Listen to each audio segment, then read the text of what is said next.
Bab berhubung dengan orang yang tertidur ataupun tidur sehingga tertinggal sembahyang, atau orang yang terlupa sembahyang. Dengan sanadnya Imam Abu Daud meriwayatkan dari Abi Hurairah bahwa Rasulullah sallallahu alaihi wasallam ketika pulang dari Ghazwah Khaybar, baginda berjalan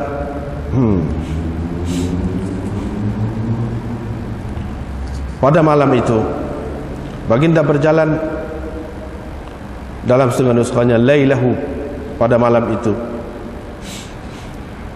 ataupun fasara lailatan, kalau lailatan baginda berjalan semalaman, sehingga apabila kami mengantuk baginda berhenti, yakni di hujung malam.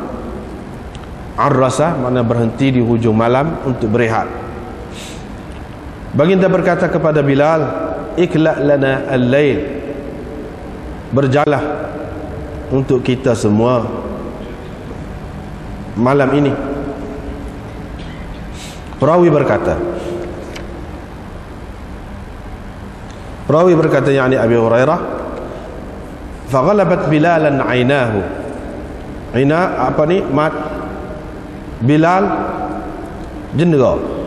Faghalabat Bilalan ainahu, Bilal tertidur dalam keadaan menyandarkan belakangnya kepada kenderaannya.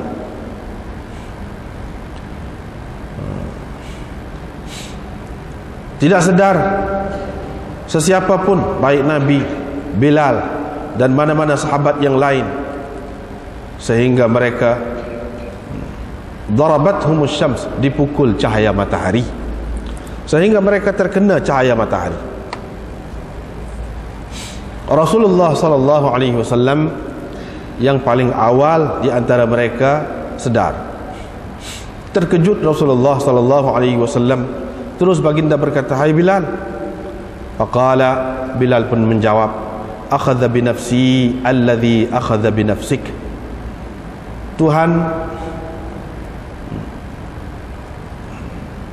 telah mengambil kesedaranku, yaitu Tuhan yang telah mengambil kesedaranmu. Tuhan yang mengambil kesedaranku, itulah Tuhan yang telah mengambil kesedaranmu. Yani Tuhan yang menghilangkan kesedaranku, itulah Tuhan yang menghilangkan kesedaranmu.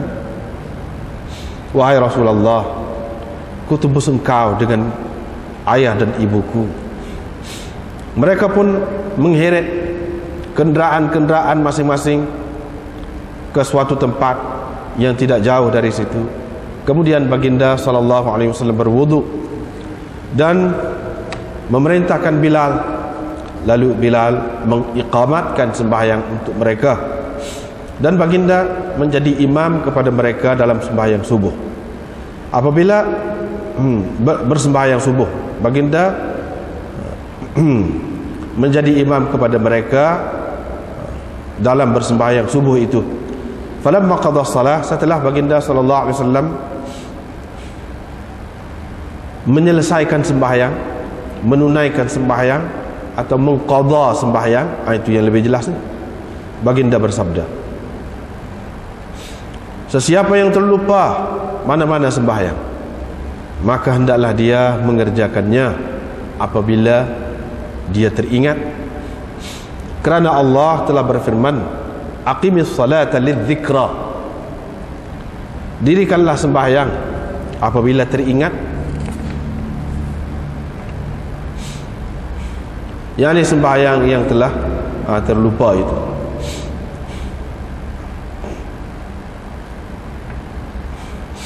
Yunus berkata, Ibnu Syihab membaca ayat ini begitu.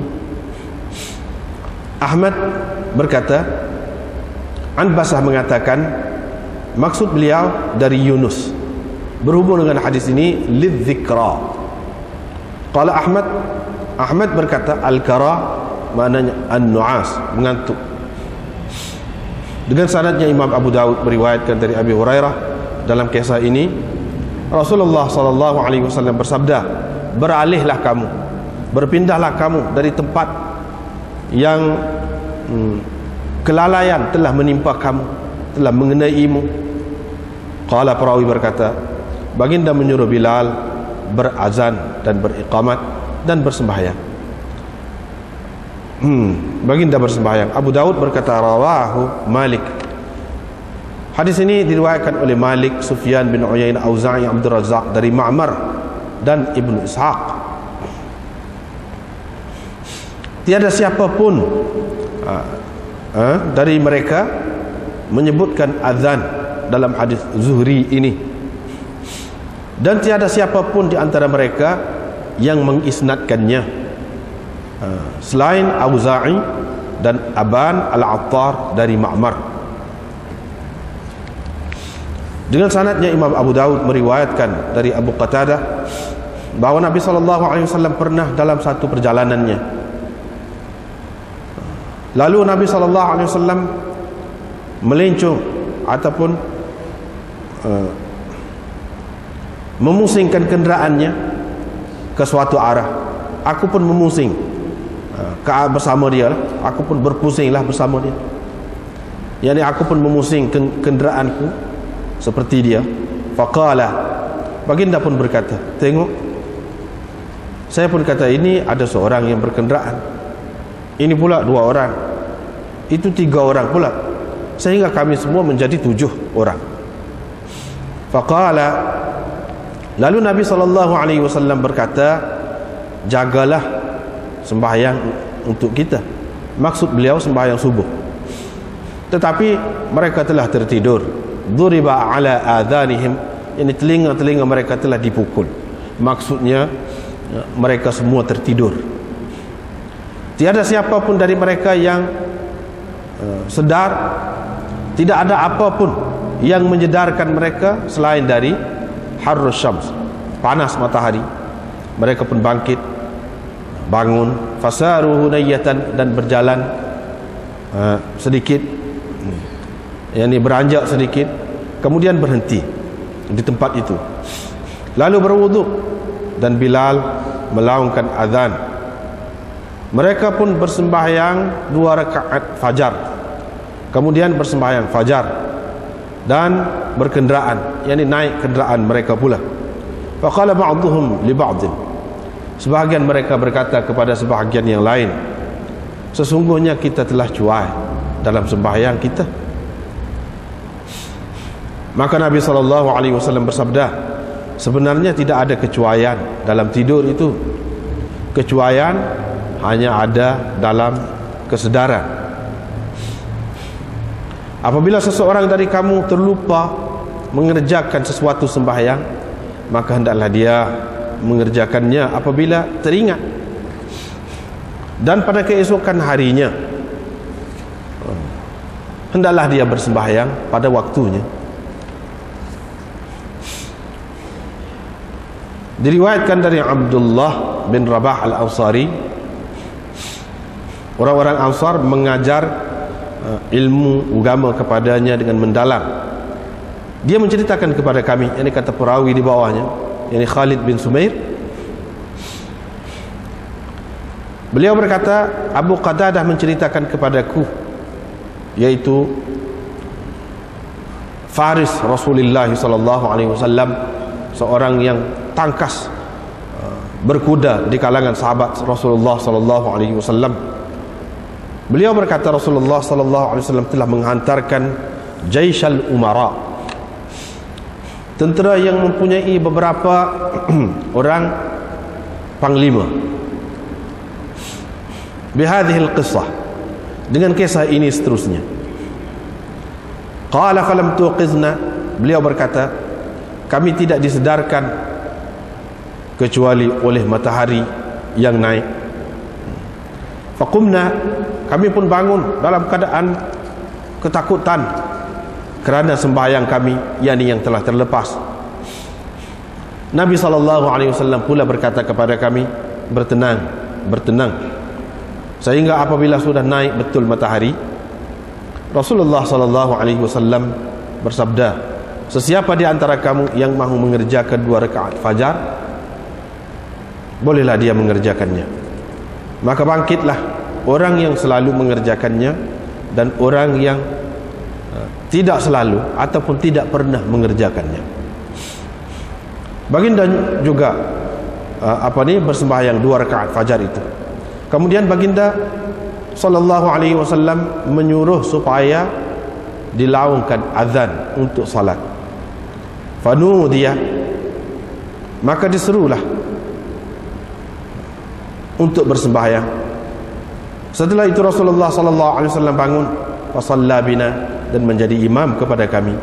Apabila telah selesai, baginda bersabda, ketahuilah sesungguhnya kita memuji Allah kerana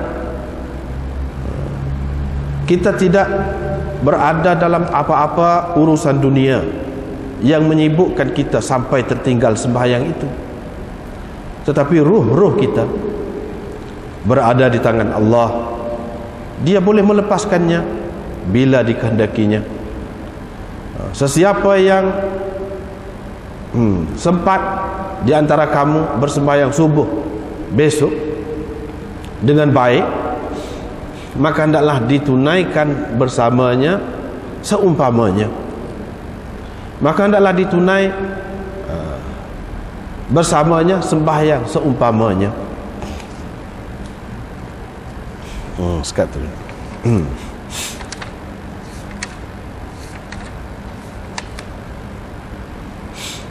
Ini bab tentang orang yang terlupa sembahyang. Sampai tertinggal sembahyang lah. Terlupa tu banyak macam. Terlupa tu banyak macam. Sampai tertinggal sembahyang ni makna tertinggal dari waktunya, lepas waktu. Itu maksud tertinggal. Bukan maksud tertinggal dalam waktu lewat. Tidak di sini. Maksudnya tertinggal lepas waktu. Satu waktu kah? Ataupun lama 2 hari kah? Ataupun macam-macam lagi lah. Boleh jadilah terlupa tu macam-macam. Tidak semesti teringat selalu lepas tu. Mana pada waktu sembahyang yang berikutnya. Tak mesti. Boleh jadi 2-3 sembahyang lepas pada tu baru teringat. Boleh jadi 2 hari. Boleh jadi sebulan, boleh jadi setahun, boleh jadi macam-macam lah terlupa tu. Tertidur ni pula, tertidur. Tertidur. Biasanya tertidur ni malam lah kita kata. Malam. Tak ada subuh, terlepas waktu subuh. Ataupun pada waktu lain pun zuhur. Tak ada zuhur, masuk waktu asar. Tidur juga. Atau punya tidur lama, beberapa hari, boleh jadi serupa jugalah, serupa. Dalam hadis ini kita dapati tak baca habis lagi hadis ni, sampai kepada akhir dia tu panjang, sampai bab fi bina'il masjid. Semuanya itu berkenaan dengan tinggal sembahyang. Ulama mengatakan bahawa Nabi SAW telah tertinggal sembahyang subuh, yang ini terlepas waktu sembahyang subuh 3 kali dalam 3 peristiwa. Dalam 3 peristiwa. Ini yang pertama yang kita baca malam ni, peristiwa Khaybar, yang ini pada tahun yang ke-7 Hijrah. Akhir sekali, tapi kita tak baca lagi. Tak baca lagi. Akhir sekali, hadis akhir sekali dalam bab ni, zaman Hudaybiyah. Ini pada tahun yang ke-6. Pada tahun yang ke-6 Hijrah. Ada pula pada tahun dalam peperangan Tabuk, ada juga peperangan Tabuk. Itu satu lagi. Dalam peperangan Tabuk. Jadi 3 lah ada. Tempat yang dapat dikesan melalui hadis-hadis Nabi SAW tertinggal sembahyang ataupun terlepas waktu lah, terlepas waktu. Dan bagaimana Nabi SAW melakukannya selepas tu, inilah kita tengok dalam bab ni.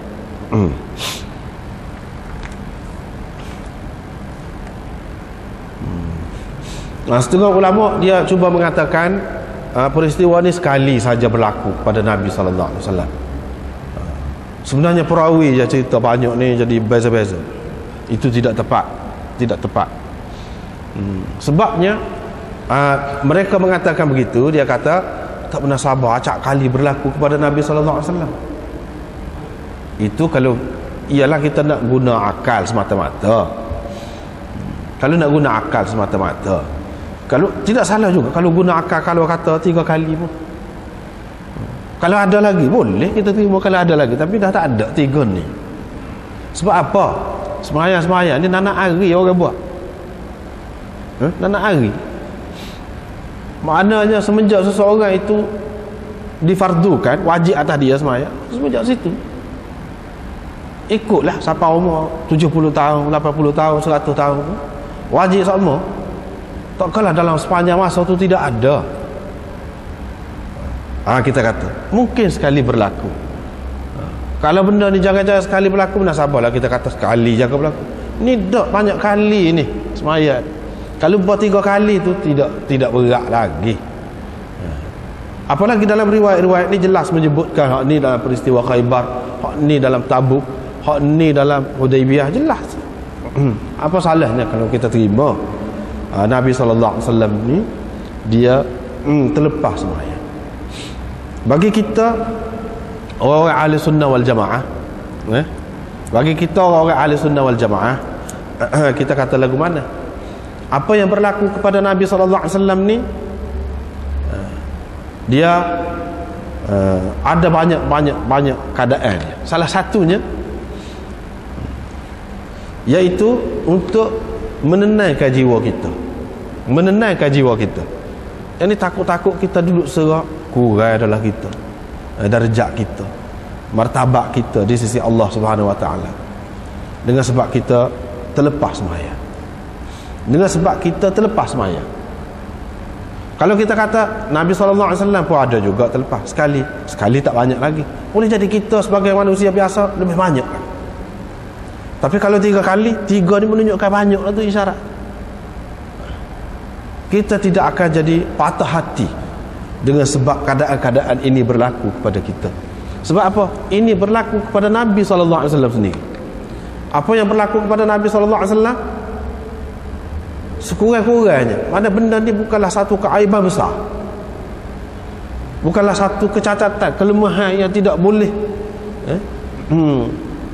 berlaku kepada seseorang sehingga jadi kuranglah kalau berlaku kepada dia. Tidak, tak mungkin. Ini bagi kita ahli sunnah wal jamaah. Misalnya kalau jadi kuranglah ke mana? Nabi curi, ikutlah mana-mana Nabi. Tak ada, sama sekali tak ada. Nabi berzina, sama sekali tak ada. Nabi terlupa, ada. Nabi tertinggal waktu sembahyang, ada. Nabi sakit, ada. Ini semua bukan mencacatkan dia. Nabi kencing sambil berdiri, ada. Nabi kencing sambil berdiri, ada. Maknanya perkara-perkara yang boleh, mana tidak jadi cacat dia tu.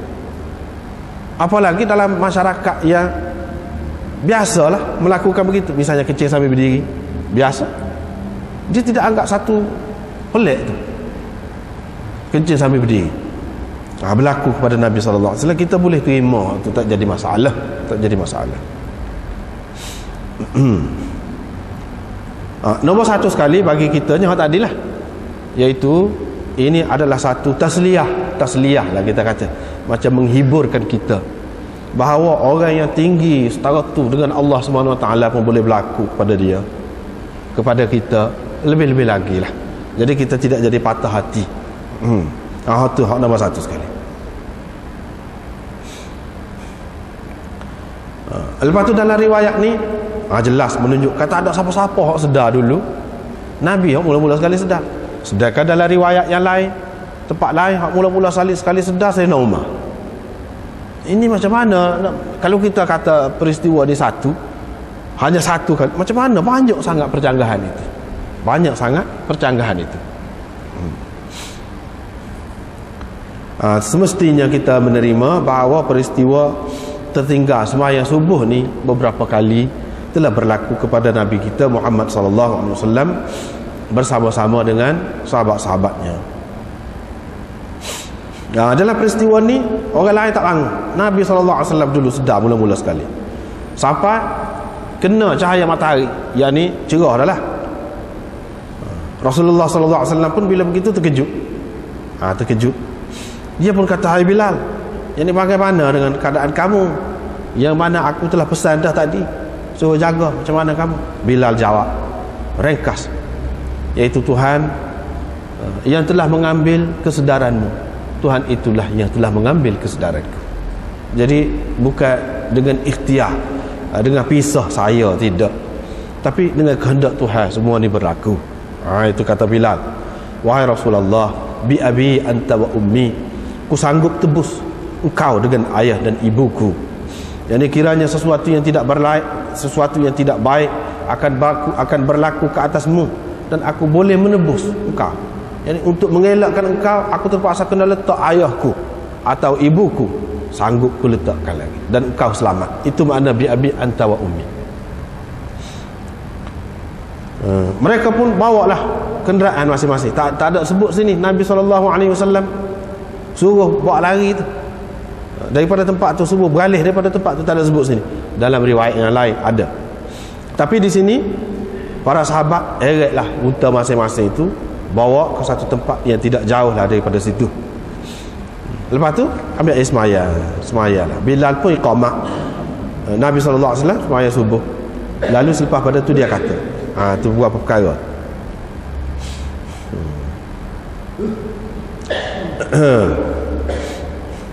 Ni kita nak buat kesimpulan hak ringkas-ringkas dulu, iaitu yang pertama, Nabi SAW sedar dengan terkejut. Begini keadaan orang yang mengambil berat tentang sesuatu. Dia tak boleh, mana kalau sekiranya dia sedar, biasa je dia. Kalau lagu tu jalan tu, maknanya ikatan hati dia dengan sembahyang tidak begitu kuat. Tidak begitu kuat. Dia termasuk dalam orang yang leka tu. Kena berubat lah, kena cari penawar. Rasulullah SAW terkejut. Sebab apa? Satu kewajipan telah terlepas daripada masa yang sepatutnya. Sebab itu dia terkejut. Tak seh lah, kalau boleh tak seh keadaan tu. Itu satu. Yang kedua, macam mana Nabi SAW dia boleh tertidur terlepas sembahyang, sedangkan dalam riwayat yang lain dia kata dia kata tanamu ainaya wala yanamu qalbi, mata aku tidur tapi hatiku tak tidur. Sebab itu bila Aisyah dan sahabat lain tanya, macam mana engkau sembahyang pula, tadi engkau sudah tidur, yang dia tak ambil air sembahyang pula, kira-kiranya. Dia kata mata aku tidur, hati aku tidak tidur. Dia pakai tak ambil air sembahyang. Sini lagu mana? Jadi ada beberapa jawapan ulama, di antaranya hak itu dalam keadaan biasa. Hak ni dikecualikan. Allah SWT nak, dengan takdir dia nak beri berlaku benda ni, jadi hati dia pun tidur juga, tak khabar juga. Hati dia pun tak khabar juga. Itu yang pertama, satu. Bukan mata dia saja yang tidur, tapi hati dia tidur juga pada masa ni. Itu yang pertama. Yang kedua, maksud hati dia tidak tidur tu bukan maksudnya segala-gala yang berlaku ni dia sedar. Tidak. Hak yang berlaku sekeliling ni dia nak tahu berubah ke tidak berubah, berlaku ke tidak berlaku, dia dengan mata kasar. Hati hanya boleh tahu bahawa dia ni batal air sembahyang kau. Tahu benda-benda lagu tu. Nak tahu matahari naik kau tidak, lepas waktu kau tidak, itu kait dengan mata tu. Hak hati saat ni tu tidak tidur tu maksudnya tidak lalai daripada Allah Subhanahu Wa Taala. Sehingga kalau Allah Subhanahu Wa Taala wahyukan kepada dia pada masa tidur tu pun serupa je dengan masa sedar. Hati dia tu tak ada beza antara dalam keadaan sedar dengan tidur tu, serupa. Walaupun mata tidur, tapi hati tu serupa je dari segi kesedarannya. Sehingga tidak ada beza wahyu yang baginda terima pada masa tidur dan pada masa sedar. Itu makna tidak tidur hati aku tu. Bukan makna tidak tidur tu dia tidak tidur sungguh, tidur sungguh. Tetapi hati dia tu sentiasa tidak putus dengan Allah Subhanahu Wa Taala. Itu makna sedar.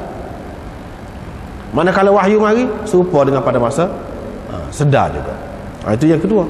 Yang ketiga, Maksud sedar hati itu dalam setengah-setengah perkara, bukan semua perkara. Bukan semua perkara. Misalnya dalam hal batal ke tidak air sembahyang, gitu. Dia boleh tahu. Tetapi dalam perkara-perkara yang berkait dengan panca indera yang zahir ni tidak. Waktu tidak. Ini beberapa pendapat. Dia pun kata begitu kepada Bilal. Lepas tu pindah kenderaan masing-masing itu, pindah. Apa pindah ni? Sini ada beberapa pendapat pula. Dalam setengah-setengah riwayat disebutkan Nabi SAW kata di sini ada syaitan, kamu pindah tempat. Dalam setengah-setengah riwayatnya disebutkan pada masa itu matahari duduk tengah naik, bukan naik betul dah, duduk tengah naik. Nabi SAW tidak suka bersembahyang pada masa itu. Dia nak boleh lepas waktu yang dia larang. Dalam hadis-hadis yang lain, dia larang pada waktu-waktu tertentu, termasuklah pada waktu matahari sedang naik. Nak start sembahyang pada masa itu. Kalau sudah start dan lepas tu matahari naik, itu lain. Nak start sembahyang pada ketika matahari tengah naik tu, dia tak suka dan dia larang.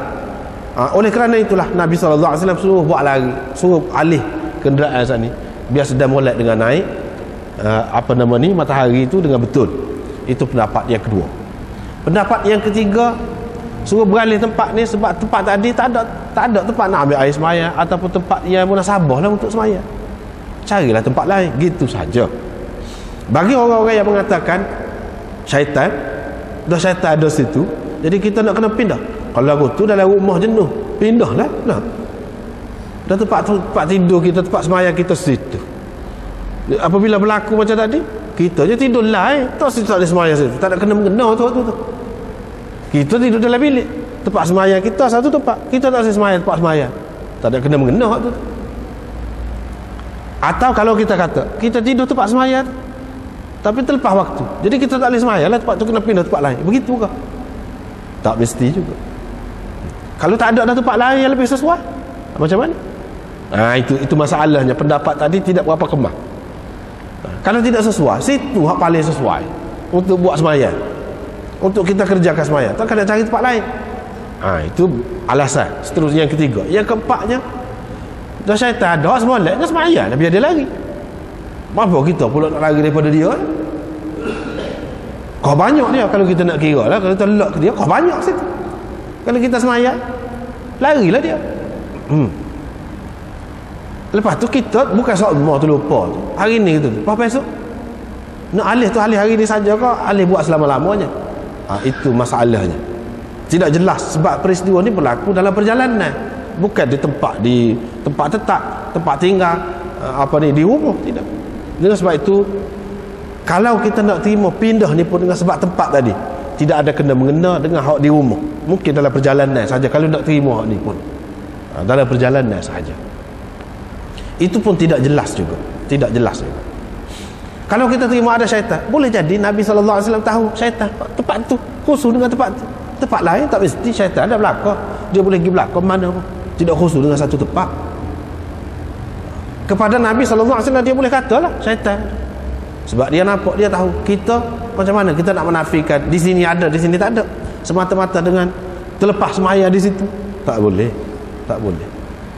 Gitu. Golongan yang kedua, dia kata Nabi SAW suruh pindah kenderaan ni saat ni dengan sebab matahari tengah naik. Nabi SAW larang sembahyang pada masa tu. Ini Imam Abu Hanifah dan orang-orang sependapat dengan dia pegang ni.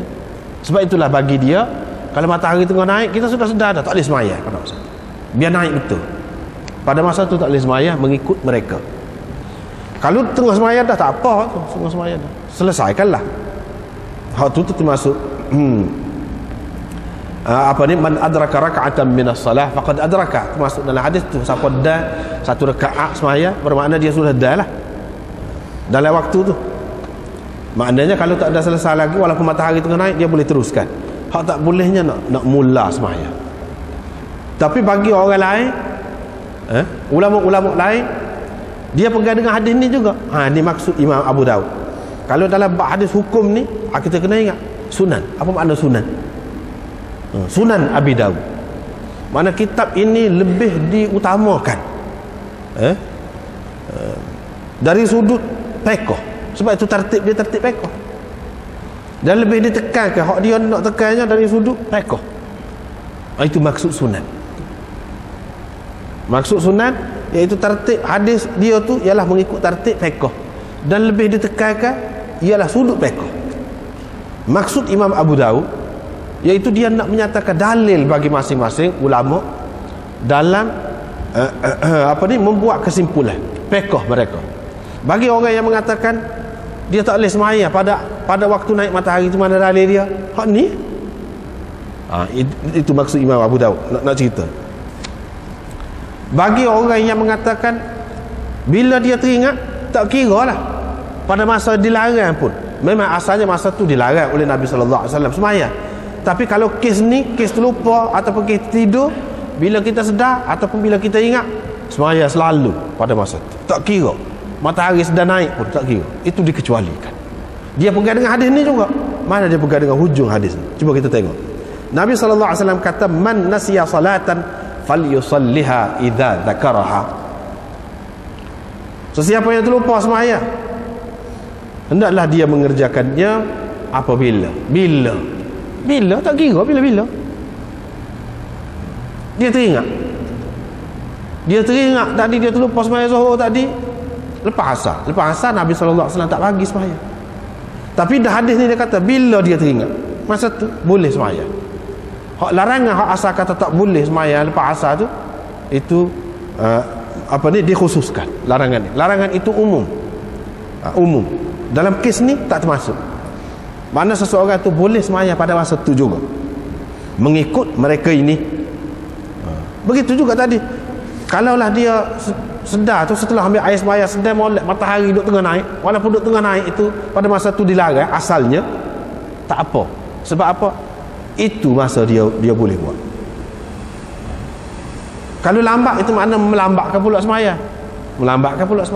Sebab Nabi sallallahu alaihi wasallam kata bila dia terlupa. Bila pada masa tu, bila dia teringat, bila dia sedar. Mana dalam keadaan setelah dia tu ambil air semaya, gapo selesai belaka lah, kebetulan pada masa tu tengah naik matahari, tak kira, boleh. Ini mengikut golongan yang kedua. Dia pegang hadis mana? Hadis ni. Itu maksud Imam Abu Daud. Hadis ni juga dia pegangnya.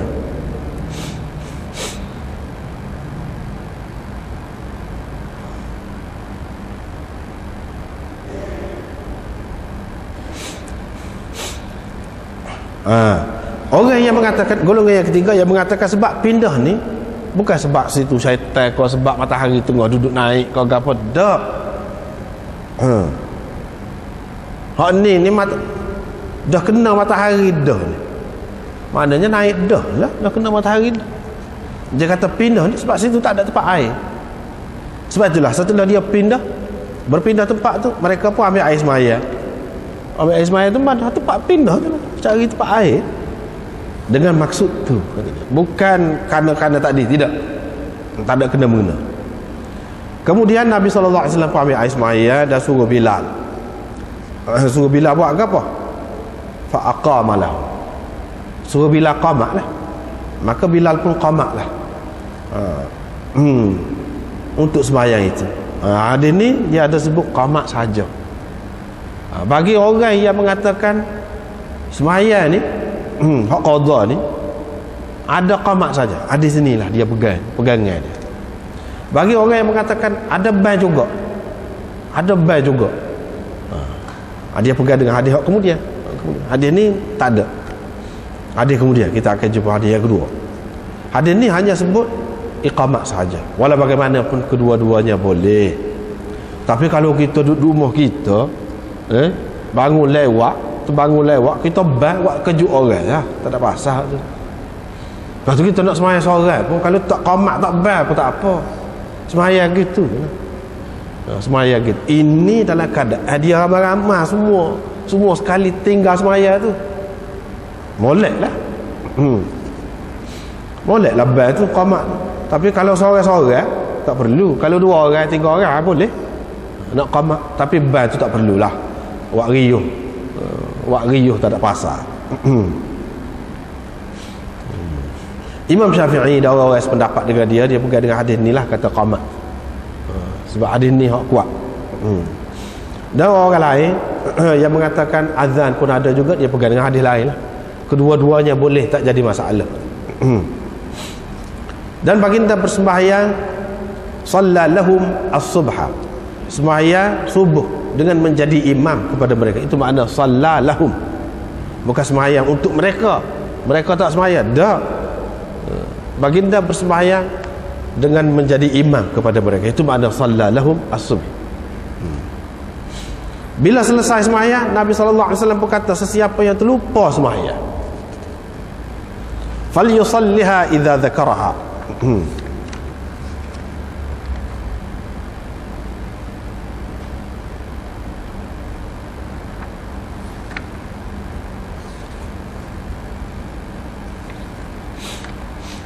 Sesiapa yang terlupa sembahyang, maka hendaklah dia mengerjakannya apabila dia teringat. Hadis ni tak ada cerita terlupa ni tertidur. Sebab tu tajuk tadi, sesiapa yang tertidur sehingga tertinggal sembahyang ataupun terlupa. Itu tajuk. Dalam hadis ni sebut tak terlupa, hak Nabi sebut ni. Yang Imam Abu Dawud masuk kedua-dua tu sebab kedua-duanya ada dalam ni. Hak nak berlaku kepada Nabi SAW dengan sahabat-sahabat dia tu tertidur, tak sedar sehingga terlepas sembahyang. Itu maknanya sesiapa yang tertinggal sembahyang kerana tertidur. Hak ni tidak terlupa, tapi Nabi SAW bagi satu benda baru, satu benda lain. Makna maklumat tambahan, iaitu serupa dengan hak ni juga. Maknanya kalau hak ni tidur, lepas tidur tu kena sembahyang, apabila sedar, orang terlupa pun lagu tu juga. Dia cerita satu perkara lain yang tidak berlaku kepada dia di sini, tapi dia nak buat satu maklumat, satu ilmu baru, ilmu tambahan, iaitu berkenaan dengan orang yang terlupa pada sembahyang, dia kena mengerjakannya bila dia teringat. Bila dia teringat. Fa inna Allah qala, kerana Allah Subhanahu wa taala berfirman, aqimis salata lidzikra, dirikan sembahyang apabila teringat. Apabila teringat. Yunus berkata, Ibnu Syihab baca lagu ni, Ibnu Syihab Az-Zuhri baca lagu ni, aqimis salata lidzikra. Hak biasa-biasa kita duk baca aqimis salata lidzikri. Ini tidak, aqimis salata lidzikra. Baca lagu mana dia baca Quran lagu tu ke? Tidak, baca ketika meriwayatkan hadis ini. Bukan baca Quran. Baca Quran aqimis salata lidzikri lah. Baca ketika meriwayatkan hadis ini. Sebab Nabi SAW kata begini, aqimis salata lidzikra. Qala Ahmad berkata, yang dimaksudkan dengan Ahmad di sini iaitu tok guru Imam Abu Dawud. Bukan Ahmad tu Imam Ahmad tok guru dia juga ataupun, tapi hak ni Ahmad ni, Ahmad bin Saleh. Ni tok guru dia ni. Itu maksud Ahmad berkata, yakni Ahmad bin Saleh berkata. Qala Ambasah mengatakan, yakni maksud beliaunya dari Yunus dalam menceritakan hadis ini, lidzikra.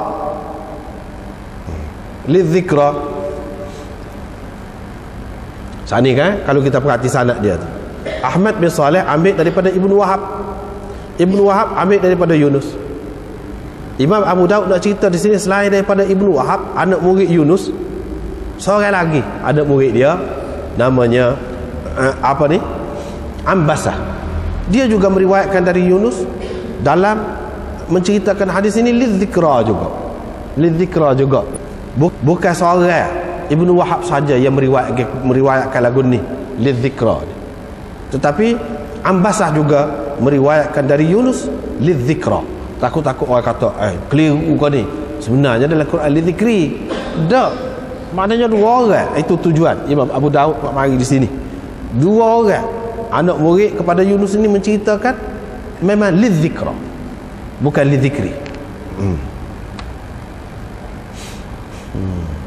Tetapi adalah dalam setengah-setengah nuskah, yang nuskah yang masih bertulis tangan ataupun nuskah-nuskah yang dicetak, ada sebut lagu lain. Umpamanya yang dicetak di India, dia ada sebut lidzikri, hak mula-mula tadi, iaitu Nabi SAW berkata, fa innallaha qala, Allah Subhanahu wa taala berfirman, aqimis salata lidzikri. Ini sebab biasa. Tetapi kalau kita kata lagu tu apa maknanya? Imam Abu Daud kata, Yunus berkata, Ibnu Syihab selalu baca lagu tu. Selalu baca lagu ni. Nak ayat pelik ni tak serupa dengan orang lain baca. Hak tak serupa dengan orang lain baca, dia zikra lah. Hak tu lebih tepat. Sebab itulah dalam kebanyakan nuskah yang bertulis tangan ataupun yang sudah dicetak di mana-mana pun lidzikra, hak tu hak kebanyakan. Dan hak tu yang sesuai. Kalau dia kata Ibnu Syihab baca lagu tu lah semua orang baca, tak payah ayat tu, tak payah ayat. Ni dia baca best daripada orang lain lah. Sehingga perlu disokong pula. Dia sebut Ahmad kata, Ambasah meriwayatkan dari Yunus, dia pun kata lagu ni juga. Dia takut orang berasa pelik lah. Barulah munasabah lidzikra.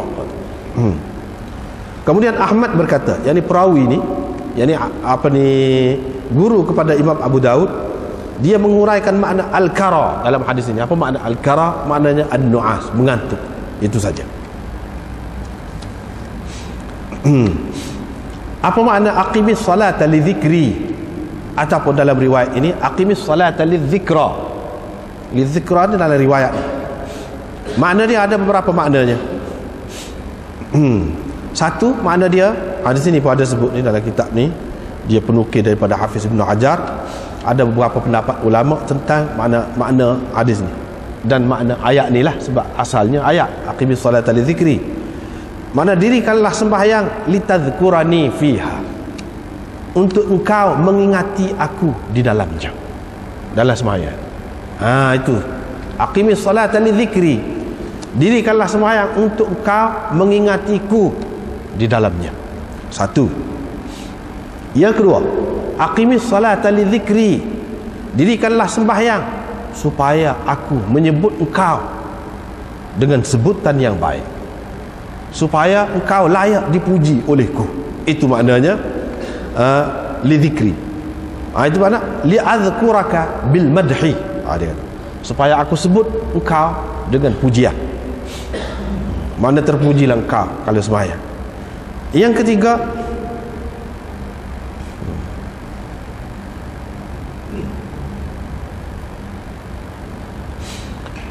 aqimis salata li dzikri, maknanya dirikanlah sembahyang apabila aku mengingatkan engkau kepadanya. Ini hak sesuai dengan cerita ni. Apabila aku mengingatkan engkau kepadanya. Yang ni tadi engkau terlupa, lepas tu aku ingatkan engkau. Bila engkau ingat, engkau dirikan sembahyang. Ini sesuai dengan kalau kita duk baca tadi. Makna yang ketiga itu.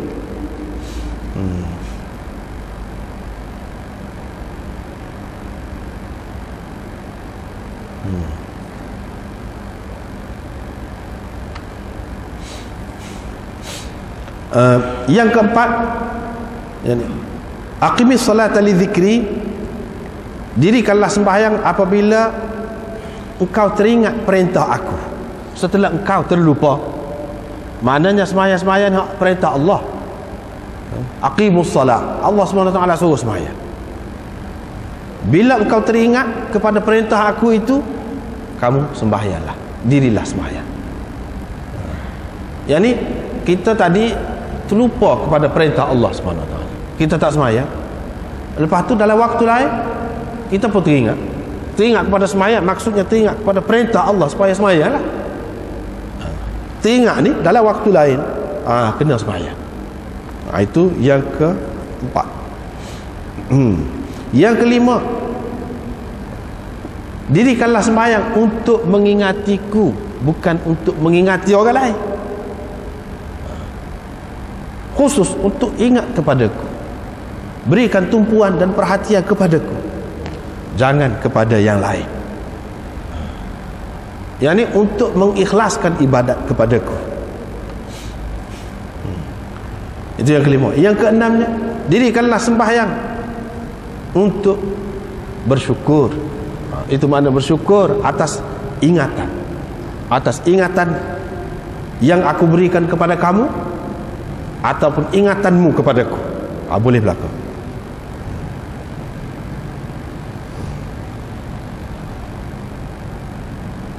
Ada lagi yang mengatakan, yakni aqimis salata li dzikri. Dirikanlah sembahyang apabila engkau teringat sembahyang. Maksud dia apabila engkau teringat sembahyang itu berarti engkau telah teringat kepada aku.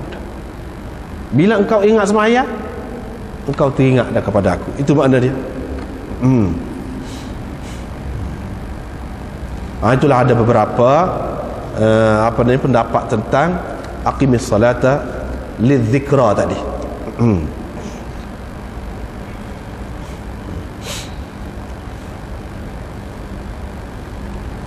Cuma ada di sini satu lagi perbahasan yang penting juga, yaitu ada ulama yang mengatakan sembahyang ini wajib diqadha kerana dua keadaan. Dua keadaan, yaitu dalam hadis ni terlupa, lagi tertidur, ataupun tidur lepas tu tinggal sembahyang apabila sedar. Tapi kalau seseorang tu tinggal sembahyang tu dengan sengaja, lagu mana? Lagu mana? Cerita. Situ ada khilaf. Ada khilaf ulama.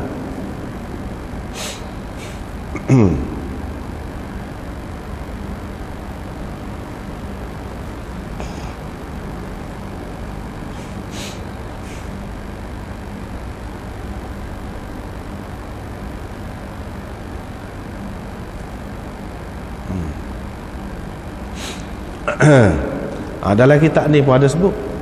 Dalam kitab ni pun ada sebut. Mungkin orang tak biasa dengar dia rasa pelik lah pula ni. Sebenarnya benda ni benda khilaf. Walaupun dia sebut di sini, Imam Nawawi kata sebahagian ahli zahir syadz, pendapatnya ganjil dalam mengatakan tidak wajib qadha sembahyang yang terlepas tanpa uzur.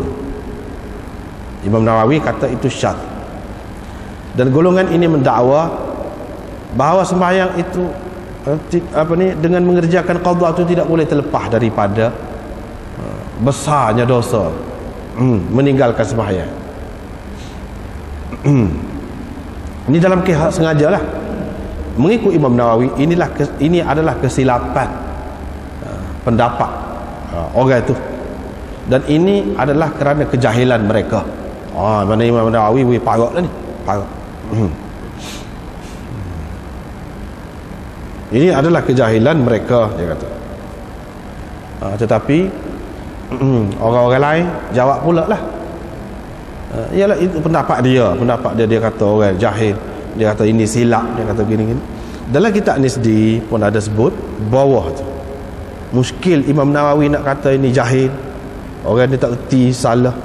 Sedangkan dalam Aini Syarah Sahih Bukhari, dia sebut ada beberapa orang sahabat besar berpendapat lagu ni.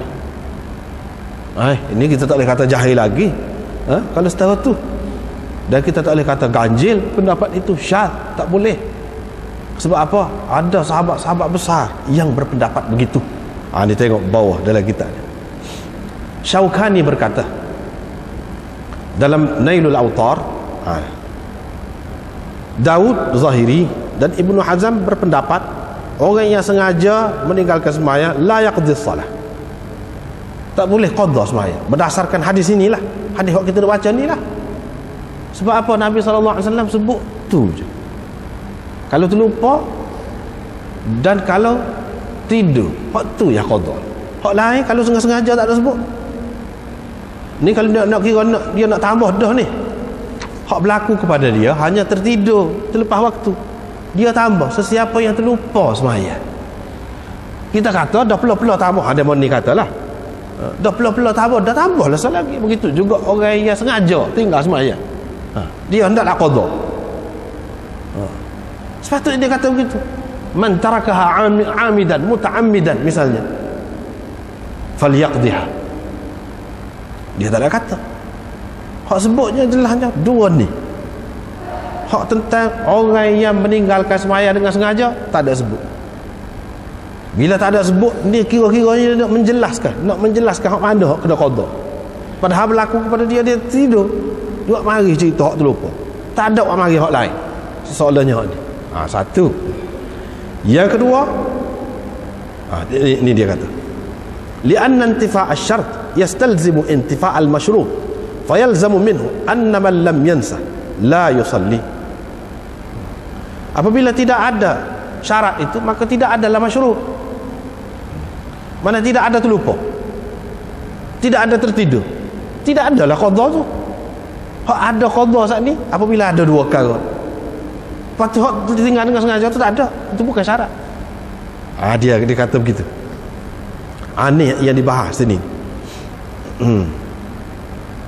Kemudian Syaukani menukilkan pendapat Ibnu Taimiyah bahawa beliau memilih apa yang telah disebutkan oleh Daud dan orang-orang yang sependapat dengannya. Tapi pengarang ni, syarih ni, dia tidak setuju juga dengan pendapat ni. Sebenarnya pendapat ini di luar daripada mazhab 4. Di luar daripada mazhab 4. Kalau mazhab 4 semua kata kena qada. Kalau tinggal sembahyang dengan sengaja kena qada mengikut mazhab 4. Hak ni di luar daripada mazhab 4. Bagi orang-orang yang mengatakan selain daripada mazhab 4 ni tak boleh pakai, menjadi masalah lah kepada dia. Tetapi bagi ulama-ulama Islam di mana-mana, dia tidak hak dengan 4 saja. Bukan hak 4 tu saja, lebih lagi daripada tu pun. Dan ada pun orang yang mengatakan orang yang tinggal pendapat mazhab 4 ni dia sesat. Dah jauh sekali pendapat itu. Ini Ibnu Taimiyah, Ibnu Hazm, Syaukani dan ramai lagi ulama-ulama yang lain, dia berpendapat begini. Tak ada siapa pun kata dia ni keluar daripada ahli sunnah wal jamaah ke, atau dia sesak ke, atau dia melanggar ijma' ke. Tak ada. Tak ada. Adalah hak kata lagu tu, tapi hak pendapat sempit lah. Kalaulah dengan sebab tinggalkan hak tu sudah jadi sesak ataupun tak betul dah dari segi pegangannya, tentulah ulama-ulama tidak hormat kepada mereka ini. Sedangkan Ibnu Hajar dan siapa-siapa semua sebut sama ni namanya. Imam-imam besar sebut dengan baik demo-demo ni. Kalau dia tidak setuju dengan pendapat dia, dia tinggal. Tapi tak ada kata seperti setengah-setengah orang kita ni kalau sebut Ibnu Taimiyah diri bulu roma. Itu tak betul tu. Sebab apa? Ada Hafiz Ibnu Hajar sendiri, Mulla Aliul Qari, Jalaluddin Suyuti dan ramai lagi ulama mengatakan dia ni waliyun min awliyaillah, salah seorang waliullah. Kita siapa dia nya nak kata setengah-setengah orang kita ni, tempat kita ni lah. Kadang-kadang jadi telajak sampai mengkafirkan Ibnu Taimiyah. Itu telajak tu. Telajak. Sampai mengkafirkan Ibnu Taimiyah, sampai mengkafirkan Ibnul Qayyim, sampai mengkafirkan ataupun sekurang-kurangnya memfasikkan Syaukani, sampai mengkafirkan Muhammad bin Abdul Wahhab, yang mana semua itu adalah imam-imam ahli sunnah wal jamaah belaka. Itu tak kena telajak. Kalau kita kaji tengok biar luar sikit dunia ni, kita akan dapati semua orang puji dia. Adalah hak keji tu, ada hak tu. Tidak nafi kita kira orang-orang yang besar, orang-orang yang penting dalam agama, orang-orang yang alim-alim ni macam pengarang ni, dia tak terima pendapat Syaukani, dia tak terima pendapat Ibnu Taimiyah, dia tak terima Ibnu Hazm, tapi dia mari dia bahas. Tak ada gapo tu, biasalah masalah khilaf. Kita tak terima, tak boleh terima, tak sah. Tapi tidak ada hak untuk kita mengatakan dia ni orang yang tidak baik, orang yang merosakkan agama apa. Itu tak boleh, lagu tu tak boleh. Sikap kita tak boleh lagu tu.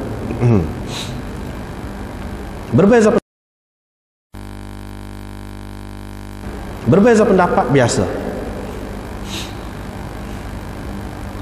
Ini kalau setengah-setengah orang tempat kita ni kalau sebut Syaukani, dia kata ni imam kaum muda ni, kata Ibnu Taimiyah, ni pun imam kaum muda juga. Muhammad bin Abdul Wahab ikut Ibnu Taimiyah ni. Jadi dengan cara macam tu kita memburuk-burukkan satu-satu golongan, tak kena. Padahal kita tengok ulama-ulama besar ambil belakang Pak Demon ni, dia tak setuju soal lain. Ada ketika dia setuju dengan pendapat Demon ni, bahkan dia sokong pendapat Demon ni.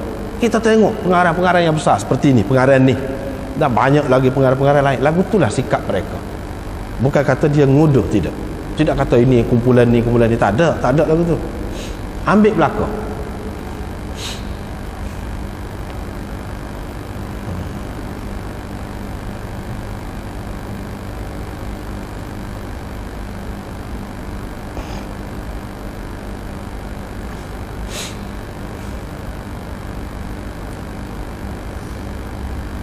Ibnu Taimiyah dan orang-orang yang tidak setuju dengan hak ni hak ramai-ramai ni, dia kata tak ada hujah, katanya. Yang mana apabila kita nak debat ataupun nak bahas, boleh kita rujuk hujah, tak ada. Misalnya dah, benda semaya ni berlaku semua ni, berlaku semua. Adakah satu dalil bahawa orang tu tinggal semaya, dia tinggal semaya dengan sengaja di zaman Nabi SAW, di zaman kemudian? Lepas tu ada siapa-siapa suruh dia qada? Adakah? Tak ada terang. Tak ada terang. Sebab tu dia kata kita kena tengok amalan. Seramai-ramai orang sembahyang 5 waktu sehari ni, takkan tak ada hak lagu tu? Adakah dalil yang menunjukkan dalam kitab-kitab hadis ni orang tu tinggal dengan sengaja, lepas tu disuruh dia qada sembahyang dia? Adakah? Tak ada. Itu sah perkara.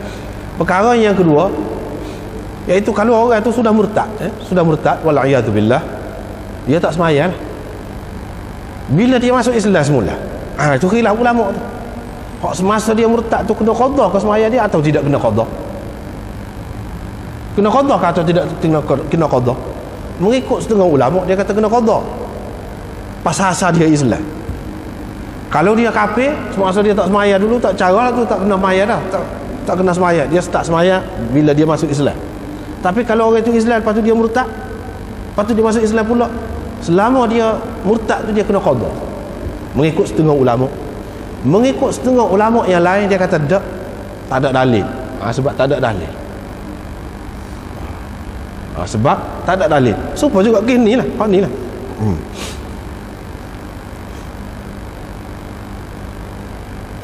Lepas tu Syaukani selepas dia menukilkan pendapat Ibnu Taimiyah, dia kata wal amru kama dzakarahu. Kedudukan sebenarnya kata dia supaya dia sebutlah, supaya Ibnu Taimiyah sebut. Kerana saya tak ada tahu, selepas saya selidik kaji dengan bersungguh-sungguhlah kaji masalah ni, saya tidak dapati ada bagi orang-orang yang mewajibkan qada kepada amid, kepada orang yang meninggalkan sembahyang dengan sengaja, ada dalil yang laku lah. Laku kata dia. Kalau kita nak becah waktu ambil dalil tu, orang pakar laku, tak laku kata dia. Ni kata Syaukani.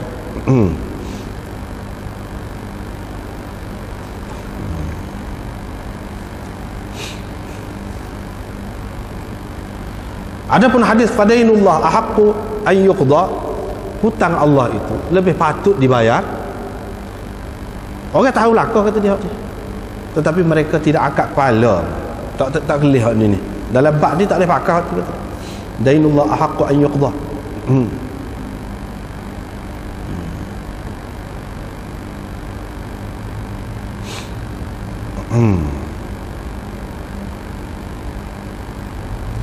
Begitulah. Kesimpulannya, maknanya pendapatnya, dia kata tak kena qada. Tak kena qada. Lepas tu nak ke mana? Semaya akan datang jangan tinggal. Semaya akan datang jangan tinggal, tak boleh tinggal.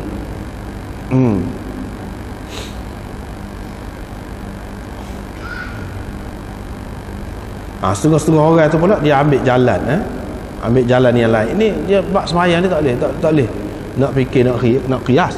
Nak kata orang lain boleh buat haji bagi pihak orang lain, semaya pun boleh, tak boleh, tak ada siapa kata lagu tu. Tak ada siapa kata lagu tu. Fadainullah ahaqqu an yuqda tu berhubung dengan hak tu. Tapi tidak pula mereka kiaskan untuk semaya, tak ada. Setengah tu pula buat fidyah pula. Dia kata fidyah untuk bayar hak sembahyang, hak tinggal. Terutama selepas mati. Terutama selepas mati. Ini semua tidak ada dalil, tidak ada dalil yang kukuh yang boleh kita rujuk ke situ. Pegang, nak pegang kemah tak boleh, tak kemah berlaku. Tak kemah berlaku.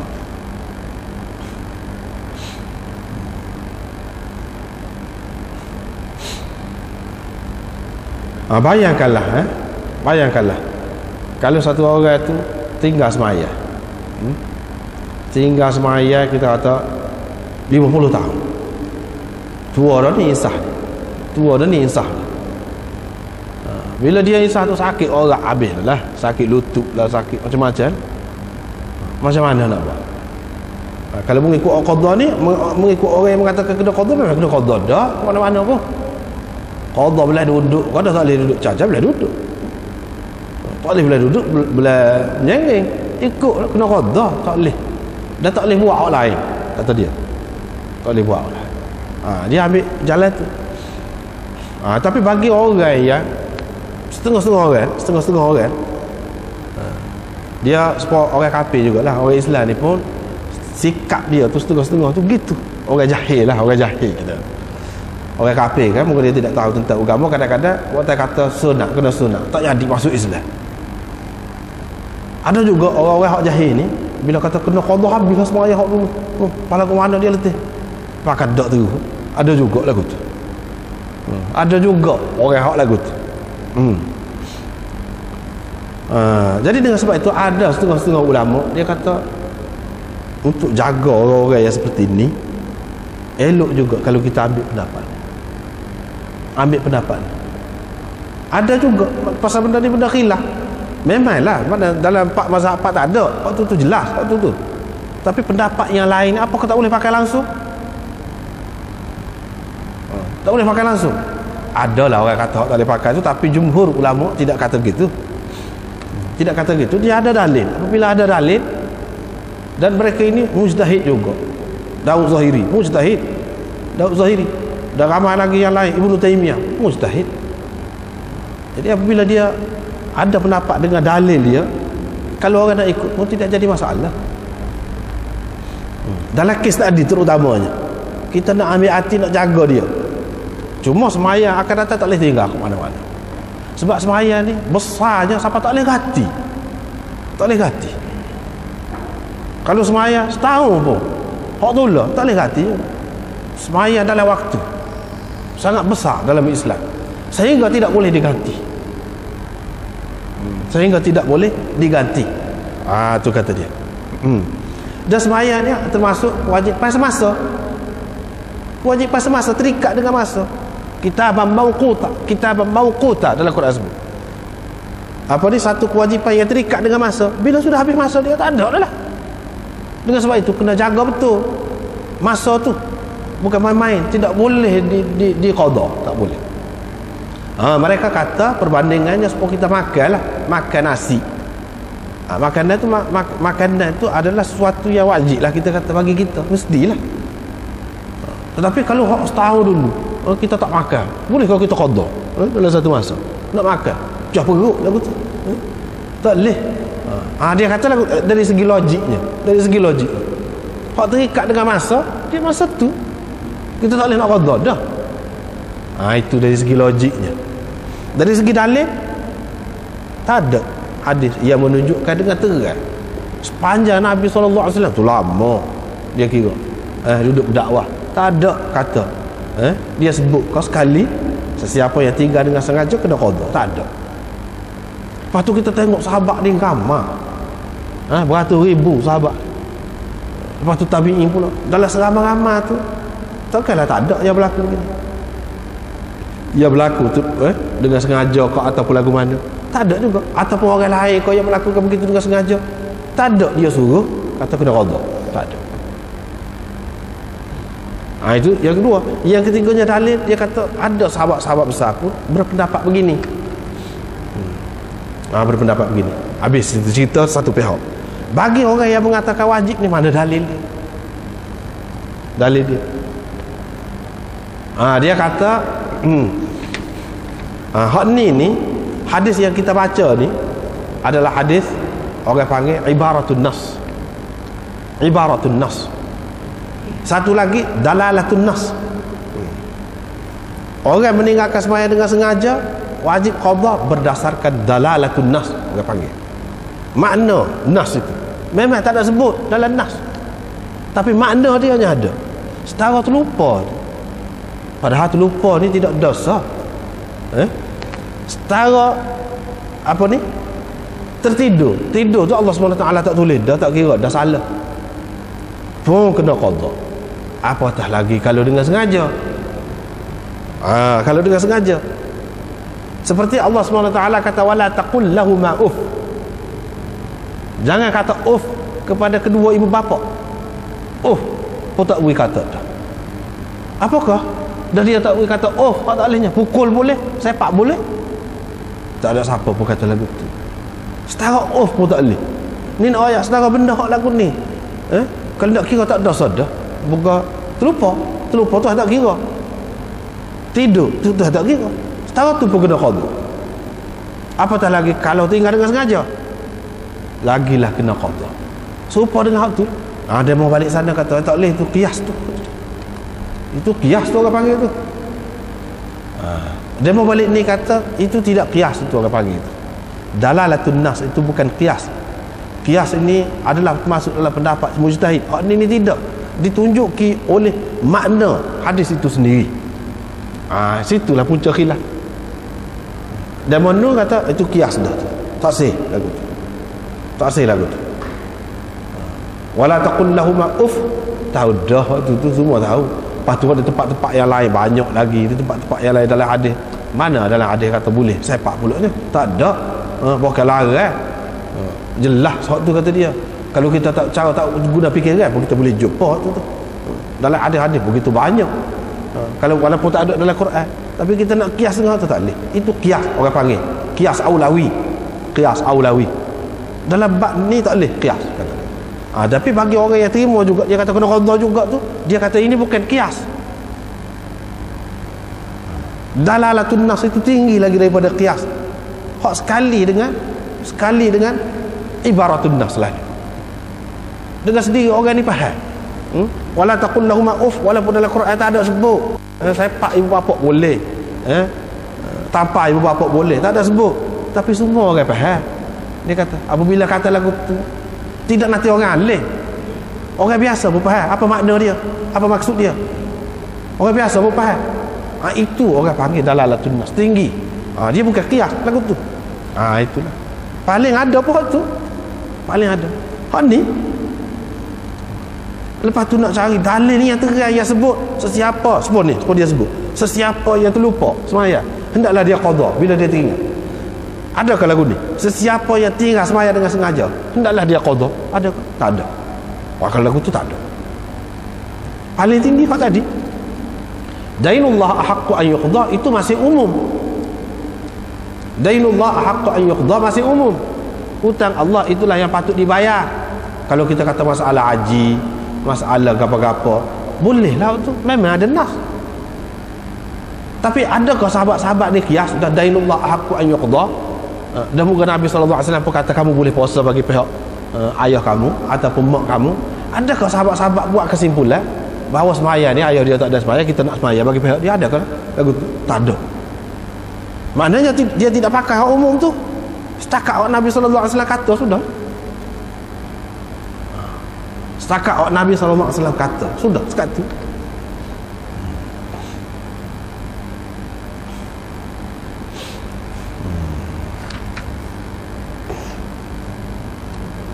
Lepas tu hak lain-lain semua guna logik.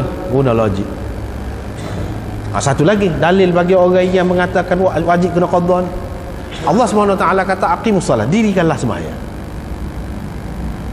Kewajipan sembahyang ni memang dalam waktu wajib berdasarkan nas itu.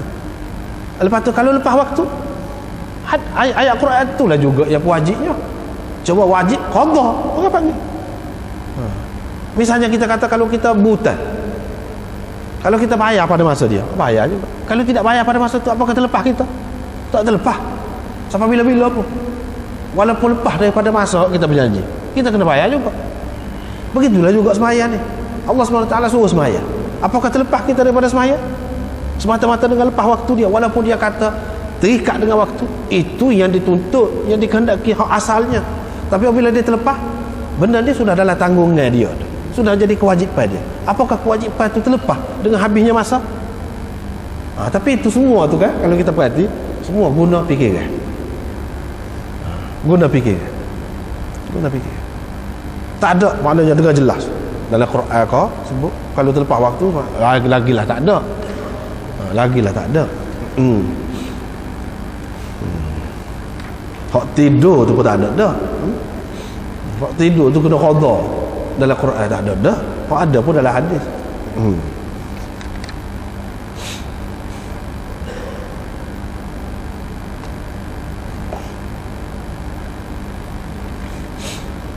Jadi macam Daud Zahiri ke apa tu, dia pegang dengan Zahir.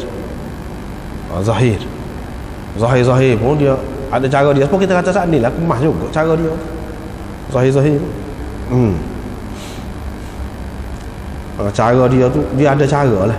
Kita tak boleh main-main. Kita kata dia tak guna akal ni. Orang lain kata dainullah haqqu an yuqda, dia kata itu umum. Tak ada siapa pun kata dainullah haqqu an yuqda. Dan Nabi SAW kata ayah kamu tinggal puasa, kamu boleh ganti bagi pihak dia. Sekat tu siapa kata kalau semaya ayah kamu tinggal semaya, kamu boleh semaya juga bagi pihak dia? Tak ada siapa kata. Bapa tak buat pergi kat situ, dah muka hotel juga tu pun nak kira. Kalau haji boleh kita buat bagi pihak dia, puasa boleh, hak ni bapa tak boleh. Tak ada siapa berani kata. Dengan sebab itu hak ulama terima tadi pun dia tak kata berdasarkan hadis tadi semaya ni boleh orang lain kata, tak ada. Boleh orang lain kata, tak ada. Itu umum kan, itu tak boleh kita nak bawa ke sini, tak boleh.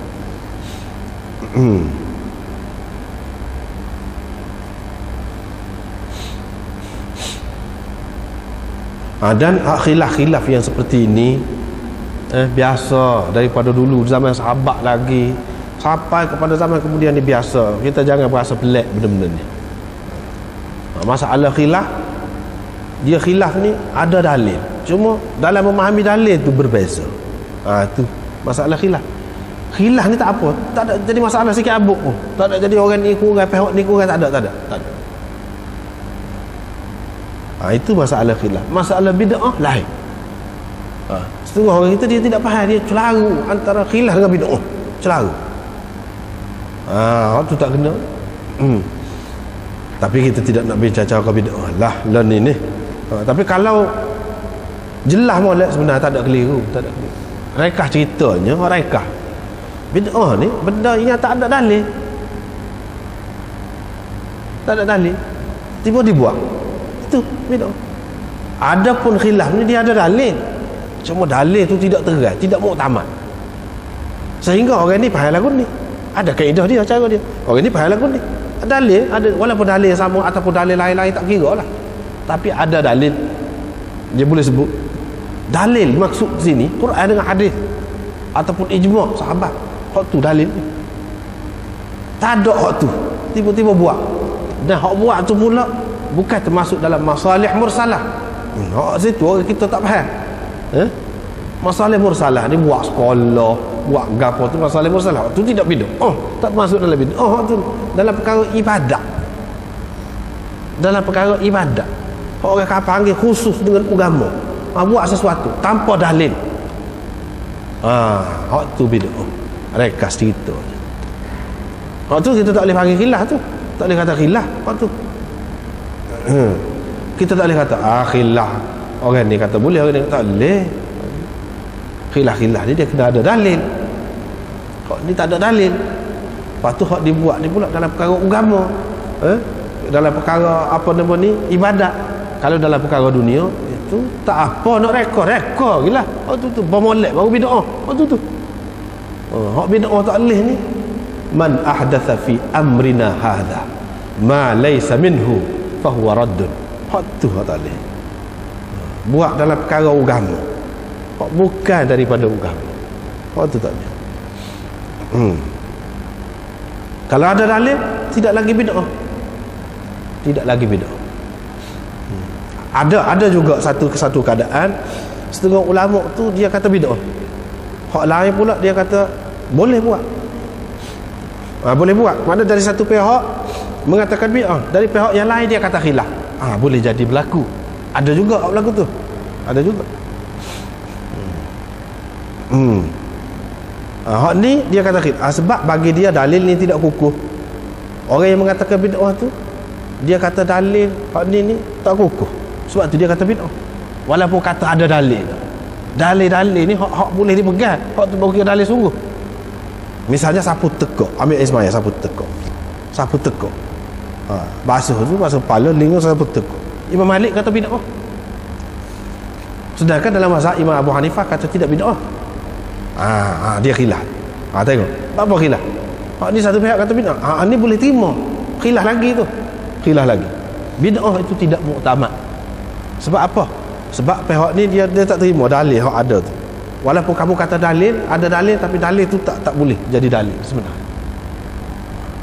Walaupun dia kata ada dalil, dia mai hadis lah. Sebab demo ni tak terima hadis tu.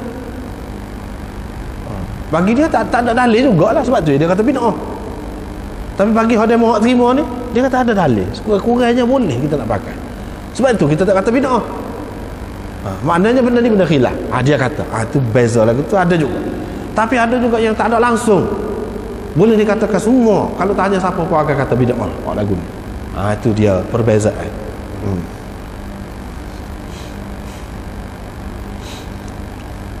Seterusnya, riwayat yang kedua dari Abi Hurairah, cerita tadi juga Nabi SAW suruh berpindah dari tempat yang telah kamu lalai itu, terkena kelalaian itu. Nabi SAW pun suruh bila pun ban. Ni riwayat yang sebut ban. Tadi tak ada sebut ban. Ban dan iqamat. Dan Nabi SAW pun bersemayam. Tadi tak ada sebut Nabi SAW suruh berpindah. Cuma mereka mengerek unta masing-masing. Itu dalam riwayat yang pertama. Sini Nabi SAW suruh pindah. Itu ada beberapa perbezaan di antara riwayat yang lalu dengan riwayat ni. Riwayat yang lalu dengan riwayat ni. Riwayat semuanya daripada Abi Hurairah belaka. Qala Abu Dawud berkata, Malik, Sufyan bin Uyainah, Auza'i, Abdul Razak, dan meriwayatkan dari Ma'mar dan Ibnu Ishaq. Tidak ada sesiapa pun dari mereka menyebutkan azan dalam hadis Zuhri ini. Ni ramai lagi perawi yang lain ni. Anak murid kepada Ibnu Syihab, selain daripada Yunus tadi, Imam Malik, Sufyan bin Uyainah, Auza'i.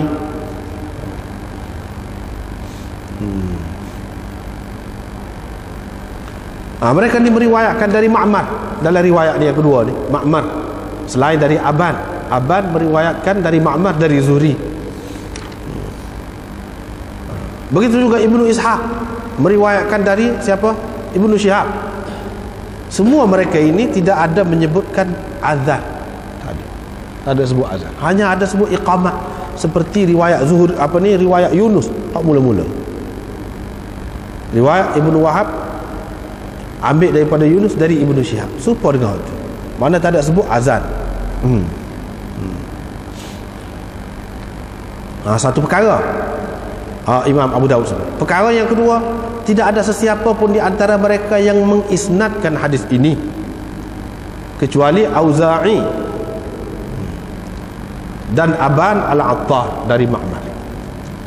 Mana hadis ini kebanyakan mereka meriwayatkan secara mursal, tidak secara musnad. Secara mursal. Tidak ada sebut pula Rasulullah SAW kata, tak ada. Mengikut riwayat kebanyakan, Auza'i saja mengisnadkannya, dan Aban, ni perawi ni, Aban meriwayatkan dari Ma'mar. Ni saja dia kata dengan sanad cukup ke tu, an Abi Hurairah qala Rasulullah SAW. Adalah orang lain tak ada. Itu dua perkara yang berbeza. Maknanya kedua-dua perkara ni memberi kesan kepada sesuatu hadis tu,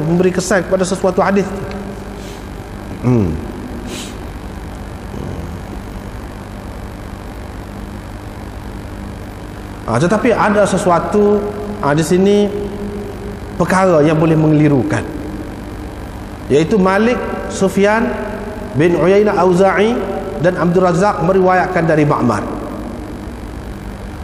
dan Ibnu Ishaq. Kalau kita perhati molek, tidak ada sesiapa pun menyebutkan daripada mereka ini menyebutkan azan, tak ada. Jadi adakah Malik, Sufyan bin Uyainah dan Auza'i semua ni meriwayatkan dari Ma'mar seperti mana Aban meriwayatkan dari Ma'mar? Jawabnya tidak, bukan gitu. Sebab apa? Imam Malik, Sufyan bin Uyainah, Auza'i ni semua ni dia meriwayat secara langsung dari Ibnu Syihab, bukan dengan perantaraan Ma'mar. Mana Ma'mar tu sungguh dengan demon dia semua, tidak melalui Ma'mar. Hak meriwayatkan dari Ma'mar dengan perantaraan Ma'mar, iaitu Abdul Razak sahaja. Abdul Razak sahaja.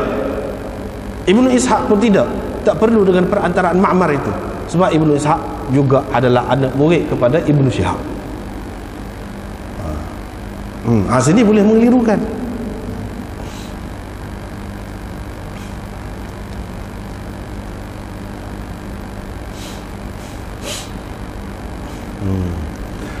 Cuma Baihaqi ada menyebutkan bahawa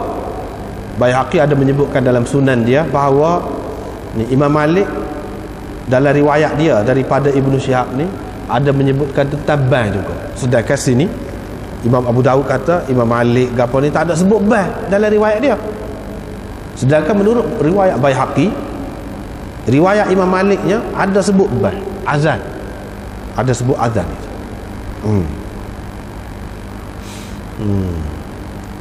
Jadi nampak bercanggah lah antara apa yang disebutkan oleh Imam Baihaqi dengan Imam Abu Dawud ini. Yang sebetulnya hak mana? Hak betulnya hak Abu Dawud, bukan hak Baihaqi. Hak Abu Dawud ini lebih tepat. Sebab apa? Tidak ada dalam riwayat Malik yang sahih daripada anak-anak murid dia ada sebut abban ni, tak ada. Ada sebut azan. Bahkan Qadhi Iyad yang bermazhab Malik dia kata kebanyakan perawi-perawi Muwatta menyebutkan fa'aqamah. Bilal pun iqamah, tak ada sebut ban. Ada pula setengah-setengah riwayat, ini sedikit tak banyak, dia sebut fa'adzana au aqamah. Dalam riwayat Bilal pun azan ataupun iqamat dengan syak perawi. Hak sebut Bilal pun azan lepas tu iqamat dengan jelas lagu tu tak ada. Riwayat Malik tak ada. Apa yang disebutkan oleh Baihaqi itu adalah suatu kekeliruan. Yang betulnya ialah apa yang disebutkan oleh Imam Abu Dawud. Tapi cara tertib dia buat tu mengelirukan. Macam semua ni ambil daripada Zuhri melalui Ma'mar, sedangkan tidak begitu. Ambil melalui Ma'marnya hadis ini hanya Abdul Razak sahaja. Adapun yang lain-lain itu tidak. Mereka ambil terus ataupun langsung daripada Ibnu Syihab.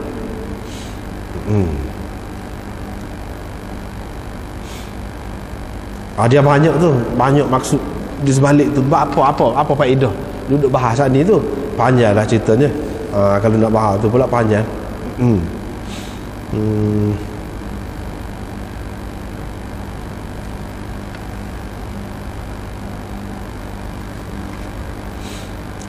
Seterusnya hadis yang ketiga tu kita sekat itulah dulu malam ni. Wallahu a'lam.